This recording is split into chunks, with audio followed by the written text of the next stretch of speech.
contarás tú esta cosa? Bueno, sí, yo vengo de una historia familiar de muchos exilios, me siento como tú, un nómada, y creo que esa parte de estar de país en país, de cultura en cultura, entre México, París, ahora España, El Cairo, Caracas, ahí coincidimos en fechas en Venezuela, es una forma de seguir, no sé si renaciendo, pero estar en nacimiento. Mi experiencia con el nacimiento viene de un proceso personal de búsqueda también, donde en Venezuela empecé, pero más bien seguí en México, y en México se usaba, ya no se usa tanto por temas legales, pero dentro de la tradición indígena y de la tradición terapéutica había mucho uso de lo que son los psicotrópicos, lo que son las plantas sagradas, y tuve la suerte de conocer un terapeuta, un psiquiatra mexicano que en aquel entonces legalmente podía trabajar con aquello. Después me imagino que lo que nos ha pasado entre los solotrópicos, los de la otra línea, los de otros movimientos, es que la respiración seguramente es lo que más se acerca a posibles estados alterados de conciencia, y por eso yo creo que el boom que viene en torno a la respiración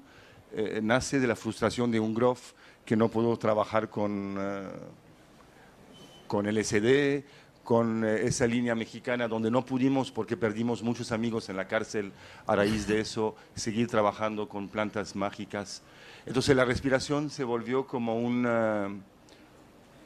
un posible viaje, no tan continuo, no tan estable, no tan fácil, que requiere más voluntad para alterarse. Y cuando digo alterarse, no es más que regresar a la fuente, a la esencia, porque básicamente creo que vivimos alterados. Tú empezaste diciendo que estamos una plaza de toros. Pues sí, la vida aquí es una arena donde nos encontramos en la pelea, ¿no? Y desde ahí nos alteramos. Y cuando hablamos de estados alterados de conciencia, más bien son estados de conciencia expandida, de conciencia. Tengo un amigo colombiano que dice enterado, estados de conciencia donde uno se entera. Entonces, mi formación fue más desde el cuerpo, desde lo raigiano en México, y en una sesión con Semilla de la Virgen, que es como una cosa parecida al LSD, ahí tuve un primer acercamiento a lo que fue para mí una experiencia, un antes y un después. Ahí en 8 horas de estar en una angustia tremenda, volví a conectar con un espacio muy desconocido para mí,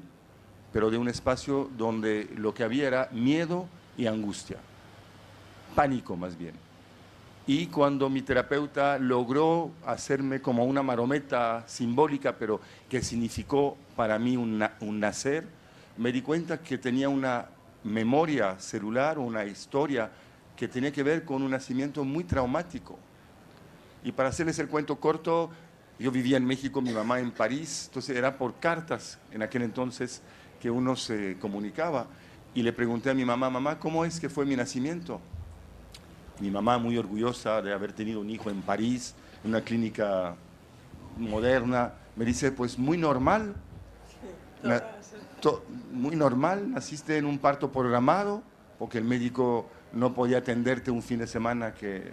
era la fecha posible, y naciste con forceps y con presentación de cara, pero todo bien, hijo mío, todo normal. Bueno, ahí empezó, gracias a Rafael Estrada, mi terapeuta, toda una vocación de entender que el nacimiento, si bien no determina del todo, es un momento que puede ser, o más bien que es, un momento vital entre un espacio acuático, un espacio en la panza de mamá, que es la primera casa, y la salida. Y si esa transición se hace de manera deshumanizada, como vamos a verlo ahora,